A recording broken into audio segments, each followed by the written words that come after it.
ಬನ್ನಿ ಇವತ್ತು ಒಂದು ಇಂಟ್ರೆಸ್ಟಿಂಗ್ ವಿಷಯದ ಬಗ್ಗೆ ಮಾತಾಡೋಣ. ನಾವು ಪ್ರತಿದಿನ ಬಳಸೋ ಆಹಾರ ಪದಾರ್ಥಗಳಲ್ಲಿ ನಿಜವಾಗ್ಲೂ ಏನಿದೆ ಅಂತ ಯಾವತ್ತಾದ್ರೂ ಯೋಚಿಸಿದಿರಾ? ನಮ್ಮ ಸ್ವಂತ ಅಡಿಗೆ ಮನೆಯಲ್ಲೇ ಸಿಂಪಲ್ ಆಗಿ ಆಹಾರದ ಶುದ್ಧತೆಯನ್ನ ಪರೀಕ್ಷೆ ಮಾಡೋಕೆ ಕೆಲವು ಸೂಪರ್ ಟ್ರಿಕ್ಸ್ ಇವೆ.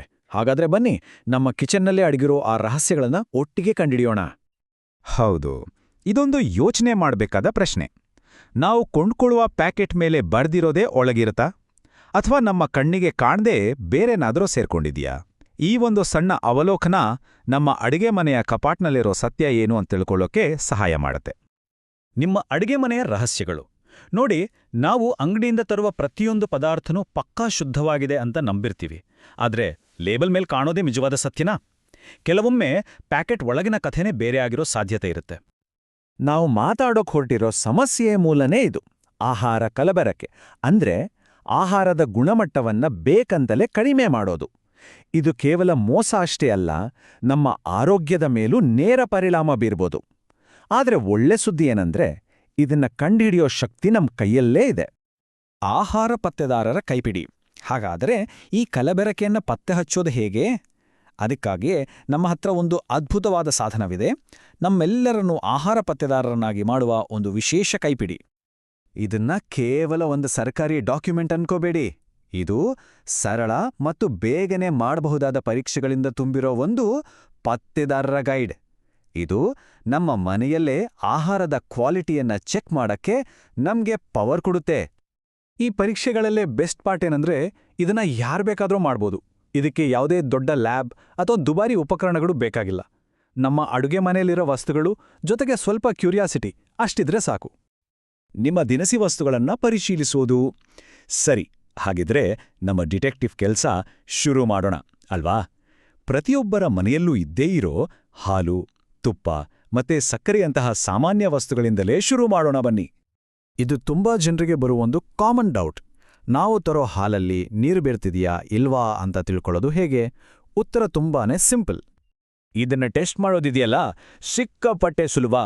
ಒಂದು ನಯವಾದ ಪ್ಲೇಟ್ ಅಥವಾ ಮೇಲ್ಮೈಯನ್ನ ಸ್ವಲ್ಪ ಓರೆಯಾಗಿಟ್ಕೊಂಡು ಅದರ ಮೇಲೆ ಒಂದೇ ಒಂದು ಹನಿ ಹಾಲು ಹಾಕಿ ಅದು ಹೇಗೆ ಕೆಳಗೆ ಜಾರುತ್ತೆ ಅಂತ ಗಮನಿಸಿದ್ರೆ ಸಾಕು. ಇಲ್ನೋಡಿ ವ್ಯತ್ಯಾಸ ಎಷ್ಟು ಕ್ಲಿಯರ್ ಆಗಿದೆ ಅಂತ. ಶುದ್ಧ ಹಾಲು ದಪ್ಪ ಇರೋದ್ರಿಂದ ಅದು ನಿಧಾನವಾಗಿ ಹರಿದು ತನ್ನ ಹಿಂದೆ ಒಂದು ಬಿಳಿ ಗೆರೆಯನ್ನ ಬಿಡುತ್ತೆ. ಆದ್ರೆ ನೀರು ಬೆರೆಸಿದ ಹಾಲು ಯಾವುದೇ ಗುರುತು ಬಿಡದೆ ಸ್ಪೀಡಾಗಿ ಹರಿದೋಗುತ್ತೆ. ಸರಿ, ಈಗ ಮುಂದಿನದಕ್ಕೆ ಬರೋಣ. ತುಪ್ಪ ಅಥವಾ ಬೆಣ್ಣೆಯ ತೂಕ ಜಾಸ್ತಿ ಮಾಡಕ್ಕೆ ಅದರಲ್ಲಿ ಬೇಯಿಸಿದ ಆಲೂಗಡ್ಡೆ ಅಥವಾ ಬೇರೆ ಪಿಷ್ಟಗಳನ್ನ ಸೇರಿಸ್ತಾರೆ ಅಂದ್ರೆ ನಂಬ್ತೀರಾ? ಇದನ್ನ ಪತ್ತೆ ಹಚ್ಚೋದು ಹೇಗೆ? ಇಲ್ಲಿರೋ ಸೈನ್ಸ್ ತುಂಬಾ ಸಿಂಪಲ್. 1 ಚಮಚ ತುಪ್ಪಕ್ಕೆ 1-2 ಹನಿ ಅಯೋಡಿನ್ ದ್ರಾವಣ ಹಾಕಿ. ಅದರಲ್ಲಿ ಪಿಷ್ಟ ಇದ್ರೆ ಅದು ತಕ್ಷಣ ನೀಲಿ ಅಥವಾ ಕಪ್ಪು ಬಣ್ಣಕ್ಕೆ ತಿರುಗುತ್ತೆ.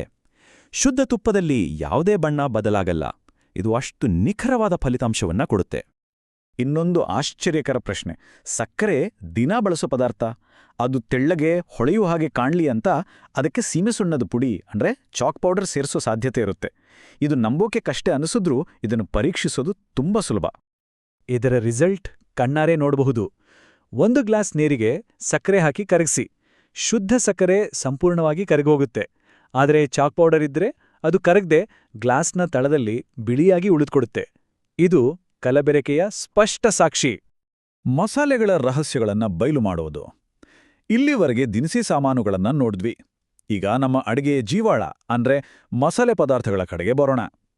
ಇವುಗಳ ಬೆಲೆ ಜಾಸ್ತಿ ಇರೋದ್ರಿಂದ ಇವುಗಳಲ್ಲಿ ಕಲಬೆರಕೆ ಮಾಡೋದು ತುಂಬಾ ಕಾಮನ್. ನಮ್ಮ ಮಸಾಲೆ ಡಬ್ಬದಲ್ಲಿ ಏನೆಲ್ಲ ರಹಸ್ಯ ಅಡಗಿರಬಹುದು ಬನ್ನಿ ನೋಡೋಣ. ಇದು ತುಂಬಾನೇ ಹಳೆಯ ಆದ್ರೆ ತುಂಬಾ ಪರಿಣಾಮಕಾರಿಯಾದ ಒಂದು ಟೆಸ್ಟ್. ಕಾಳಮೆಣಸು ಅಂದ್ರೆ ಬ್ಲ್ಯಾಕ್ ಪೆಪ್ಪರ್, ಅದಕ್ಕೆ ಸೇಮ್ ಅದೇ ರೀತಿ ಕಾಣೋ ಪಪ್ಪೈ ಬೀಜಗಳನ್ನ ಸೇರಿಸಿರ್ಬೋದು. ಇಲ್ಲಿ ಸೀಕ್ರೆಟ್ ಇರೋದು ಸಾಂದ್ರತೆಯಲ್ಲಿ ಅಂದ್ರೆ ಡೆನ್ಸಿಟಿ. ಅಸಲಿ ಕಾಳುಮೆಣಸು ಭಾರ ಇರೋದ್ರಿಂದ ನೀರಿನಲ್ಲಿ ಮುಳುಗುತ್ತೆ. ಆದ್ರೆ ಪಪ್ಪಾಯಿ ಬೀಜಗಳು ಹಗುರವಾಗಿರೋದ್ರಿಂದ ನೀರಿನಲ್ಲಿ ತೇಲುತ್ತೆ. ಇದು ನಮ್ಮ ಕಣ್ಣು ಮುಂದೆನೇ ಅಸಲಿ ಯಾವುದು ನಕಲಿ ಯಾವುದು ಅಂತ ಬೇರ್ಪಡಿಸಿ ತೋರಿಸುತ್ತೆ. ಈಗ ಇನ್ನೊಂದು ಪ್ರಮುಖ ಮಸಾಲೆಗೆ ಬರೋಣ. ಅರಿಶಿಣದ ಆ ಅಟ್ರಾಕ್ಟಿವ್ ಹಳದಿ ಬಣ್ಣ ಯಾವಾಗಲೂ ನ್ಯಾಚುರಲ್ ಆಗಿರಬೇಕು ಅಂತೇನಿಲ್ಲ. ಕೆಲವೊಮ್ಮೆ ಅದಕ್ಕೆ ಆರ್ಟಿಫಿಷಿಯಲ್ ಕಲರ್ಗಳನ್ನ ಸೇರಿಸ್ತಾರೆ. ನೋಡಿ, ಇದನ್ನ ಪತ್ತೆ ಹಚ್ಚೋದು ಹೇಗೆ ಅಂತ. 1 ಗ್ಲಾಸ್ ನೀರಿಗೆ ಸ್ವಲ್ಪ ಅರಿಶಿಣ ಪುಡಿ ಹಾಕಿದ್ರೆ ಕಲಬೆರಕೆ ಆಗಿದ್ರೆ ಆ ಕೃತಕ ಬಣ್ಣ ತಕ್ಷಣವೇ ನೀರಿನಲ್ಲಿ ಹರಡಿಕೊಳ್ಳುತ್ತೆ. ಒಂದು ಬಣ್ಣದ ಗೆರೆ ಥರ ಕಾಣುತ್ತೆ. ನೈಸರ್ಗಿಕ ಅರಿಶಿಣ ನಿಧಾನವಾಗಿ ಬಣ್ಣ ಬಿಡುತ್ತೆ. ಸರಿ, ಈಗ ಬರೋದು ಒಂದು ಶಾಕಿಂಗ್ ವಿಷಯ. ನಾವು ದಿನ ಕುಡಿಯೋ ಚಹಾ ಇದೆಯಲ್ಲ, ಆ ಚಹಾ ಪುಡಿನಿ ಕಬ್ಬಿಣದ ಸಣ್ಣ ಚೂರುಗಳು ಇರಬಹುದು ಅಂತ ಯಾರಾದ್ರೂ ಊಹಿಸೋಕ್ ಸಾಧ್ಯನಾ? ಎಷ್ಟು ಸಿಂಪಲ್ ಆದ್ರೆ ಎಷ್ಟು ಜಾಣ್ಮೆಯ ಟೆಸ್ಟ್ ಅಲ್ವಾ ಇದು? ಚಹಾ ಪುಡಿಯ ಮೇಲೆ ಒಂದು ಮ್ಯಾಗ್ನೆಟ್ ಅಥವಾ ಅಯಸ್ಕಾಂತವನ್ನ ಆಡಿಸಿದ್ರೆ ಸಾಕು. ಅದರಲ್ಲಿ ಕಬ್ಬಿಣದ ಚೂರುಗಳು ಏನಾದ್ರೂ ಇದ್ರೆ ಅದೆಲ್ಲ ಬಂದು ಮ್ಯಾಗ್ನೆಟ್ಗೆ ಅಂಟ್ಕೊಳ್ಳುತ್ತೆ. ಕೇವಲ ಒಂದು ಅಯಸ್ಕಾಂತ ಸತ್ಯವನ್ನ ಹೊರಗೆ ತರುತ್ತೆ. ಈಗ ತನಿಖೆ ಮಾಡುವ ಸರದಿ ನಿಮ್ಮದು. ಓಕೆ, ಇಷ್ಟೊತ್ತು ನಾವು ಕೆಲವು ಸೀಕ್ರೆಟ್ ಡಿಟೆಕ್ಟಿವ್ ಟೆಕ್ನಿಕ್ಗಳನ್ನ ನೋಡಿದ್ವಿ. ಈಗ ಈ ಜ್ಞಾನವನ್ನ ಬಳಸ್ಕೊಂಡು ನಮ್ಮ ಅಡಿಗೆ ಮನೆಯನ್ನು ನಾವೇ ತನಿಖೆ ಮಾಡುವ ಸಮಯ. ನೋಡಿ, ಯಾವಾಗ್ಲೂ ಕಣ್ಣಿಂದ ನೋಡೇ ಪತ್ತೆ ಹಚ್ಚಬೇಕು ಅಂತ ಏನಿಲ್ಲ.